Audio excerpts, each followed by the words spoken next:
तो KPIT technologies के Q3 results आ चुके हैं और नंबर्स देखकर पहली नज़र में लगता है ठीक है, इसमें कुछ खास तो नहीं है। पर ज़रा ठहरिए, क्या हो अगर ये कहा जाए कि इन एवरेज से दिखने वाले आंकड़ों के पीछे कंपनी का शायद अब तक का सबसे बड़ा स्ट्रैटेजिक शिफ्ट छिपा हुआ है। चलिए मिलकर इसे समझते हैं। तो सवाल बिल्कुल साफ है, ये जो नतीजे हैं जो ऊपर ऊपर से बिल्कुल औसत लग रहे हैं, क्या ये किसी बड़े तूफान से पहले की शांति है? आज के इस पूरे विश्लेषण में हम इसी सवाल का जवाब ढूंढने की कोशिश करेंगे। चलिए फिर शुरुआत करते हैं। सबसे पहले हेडलाइन नंबर्स पर एक नज़र डालते हैं, देखते हैं कि मोटे तौर पर आंकड़े आखिर कह क्या रहे हैं। तो ईयर ऑन ईयर अगर देखें तो कंपनी का रेवेन्यू रुपए के टर्म्स में 9.4% बढ़ा है।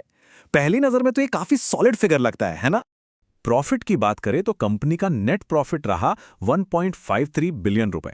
अब यहां एक चीज जाननी जरूरी है, ये आंकड़ा एक वन टाइम चार्ज को हटाकर है, ताकि हमें कंपनी की असली ऑपरेशनल परफॉर्मेंस का सही अंदाजा लग सके। और भविष्य के लिए एक अच्छी खबर यह है कि इस क्वार्टर में कंपनी ने $202 मिलियन की नई डील्स जीती हैं। इसका सीधा मतलब है कि आने वाले क्वार्टर्स के लिए रेवेन्यू पाइपलाइन मजबूत हो रही है। अब जरा इस टेबल पर गौर करिए, यहां पिक्चर थोड़ी और क्लियर हो जाती है। देखिए, ईयर ऑन ईयर ग्रोथ तो ठीक ठाक दिख रही है, पर जब हम क्वार्टर ऑन क्वार्टर यानी पिछली तिमाही से कंपेयर करते हैं तो ग्रोथ लगभग फ्लैट है। और सबसे इंपॉर्टेंट बात, जो कंपनी की ऑर्गेनिक ग्रोथ है, मतलब अपने दम पर जो ग्रोथ होती है, वो इस बार थोड़ी कमजोर रही है। तो सवाल ये उठता है कि भाई ऐसा हुआ क्यों? नंबर्स में ये सुस्ती आई कहां से? चलिए अगले सेक्शन में इन्हीं नंबर्स के पीछे की कहानी को समझने की कोशिश करते हैं। तो ये सुस्ती आई कहां से? देखिए, इसकी 3 बड़ी वजहें सामने आ रही हैं। पहली, जैसा हमने बात की, ऑर्गेनिक ग्रोथ में कमी। दूसरी, दुनिया भर में जो बड़ी बड़ी ऑटो कंपनीज हैं, जिन्हें OEMs कहते हैं, वो फिलहाल अपने खर्चों पर लगाम कस रही हैं। और तीसरी वजह, एशिया में KPT का एक बड़ा प्रोग्राम खत्म हो गया है। तो कुल मिलाकर मार्केट का माहौल थोड़ा ठंडा है, जिसका असर दिख रहा है। और यहीं से कहानी में सबसे इंटरेस्टिंग मोड़ आता है। इन चैलेंजेस से निपटने के लिए KPIT की मैनेजमेंट एक बिल्कुल नया दांव खेल रही है। वो इसे कह रहे हैं सॉल्यूशन मंत्र। और ये सिर्फ कोई फैंसी शब्द नहीं है, बल्कि कंपनी के काम करने के तरीके में एक फंडामेंटल बदलाव है, एक बहुत बड़ा पिवट। तो आखिर ये सॉल्यूशन है क्या चीज? देखिए, इसे बहुत सिंपल तरीके से समझते हैं। पहले क्या होता था, KPIT अपने इंजीनियर्स को क्लाइंट के पास भेजता था, मतलब सर्विसेज देता था। लेकिन अब KPIT सर्विसेज नहीं, बल्कि एक बना बनाया प्रोडक्ट, एक प्लेटफॉर्म दे रहा है। एक ऐसा प्लेटफॉर्म जो क्लाइंट की प्रॉब्लम को सस्ता, बेहतर और कई ज्यादा तेजी से सॉल्व कर दे। और यही है असली गेम चेंजर। इस स्लाइड पर इसका एक बेहतरीन एग्जाम्पल देखिए, फोन एज अ की। मतलब आपका स्मार्टफोन ही आपकी कार की चाबी बन जाए। अब ऑटो कंपनीज के लिए ये टेक्नोलॉजी बनाना काफी सिरदर्द वाला काम है। KPIT क्या करता है, वो उन्हें एक रेडीमेड प्लेटफॉर्म देता है, उसे उस खास कार मॉडल के हिसाब से थोड़ा कस्टमाइज करता है, और नतीजा, ये कूल फीचर कार में बहुत कम लागत पर और बहुत जल्दी आ जाता है। एक और जबरदस्त एग्जाम्पल है AI का इस्तेमाल।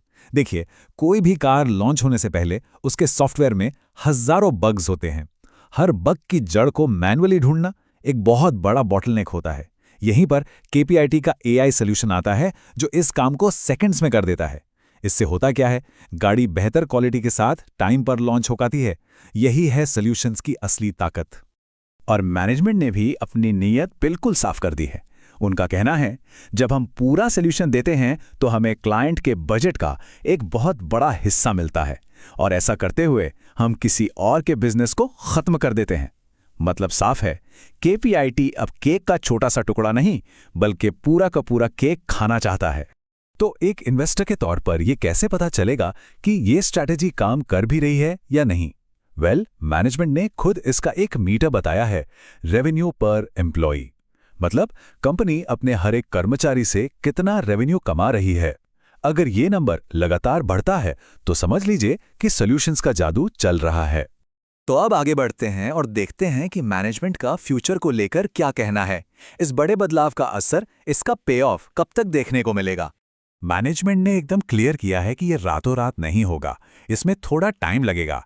ये एक 12 से 18 महीने का पूरा प्लान है। अगले 3 से 6 महीने में हमें शुरुआती असर दिखना शुरू हो सकता है, लेकिन जो असली फायदा है, यानी मार्जिन्स में सुधार, वो हमें 12 से 18 महीने के बाद ही देखने को मिलेगा।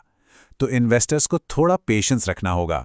आने वाले टाइम के लिए मैनेजमेंट काफी पॉजिटिव है। उनका मानना है कि अगला क्वार्टर यानी Q4 इस पूरे फाइनेंशियल ईयर का बेस्ट क्वार्टर रहने वाला है। हाँ, एक बात ध्यान में रखनी होगी, इस नई स्ट्रैटेजी में इन्वेस्टमेंट लग रहा है, पैसा लग रहा है, इसलिए शॉर्ट टर्म में प्रॉफिट मार्जिन्स पे थोड़ा बहुत प्रेशर दिख सकता है। तो इन सब बातों का निचोड़ क्या निकलता है? एक इन्वेस्टर के नजरिए से देखते हैं कि आगे की राह कैसी है, क्या है तेजी के कारण और किन रिस्क पर हमें नजर रखनी पड़ेगी। तो चलिए दोनों पहलुओं को तोलते हैं। एक तरफ तेजी की वजह क्या है? सीधी सी बात है, अगर ये सॉल्यूशंस वाली स्ट्रैटेजी क्लिक कर गई तो KPIT सीधा सीधा अपने कंपेटिटर्स का मार्केट शेयर खा जाएगा। AI में जो इनकी लीडरशिप है और एंड्रीम जैसे एक्विजिशन से जो ग्रोथ मिलेगी, वो इन्हें रेस में बहुत आगे कर देगी। लेकिन सिक्के का दूसरा पहलू भी है, रिस्क। सबसे बड़ा रिस्क एग्जीक्यूशन का है। क्या कंपनी जो कह रही है वो कर पाएगी? और अगर ग्लोबल ऑटो मार्केट सुस्त रहा या इस पूरे ट्रांजिशन में 18 महीने से ज्यादा लग गए तो मामला थोड़ा गड़बड़ा सकता है। तो घूम फिरकर हम वापस उसी सवाल पर आ गए जहां से हमने शुरुआत की थी। क्या KPIT का सॉल्यूशंस पर खेला गया ये बड़ा दांव वाकई कंपनी को ग्रोथ की फास्ट लेन में डाल पाएगा? ये $1 मिलियन सवाल है जिसका जवाब हमें अगले 12 से 18 महीनों में मिलेगा। तब तक रेवेन्यू पर एम्प्लॉय के मीटर पर नजर बनाए रखना बहुत जरूरी है। धन्यवाद।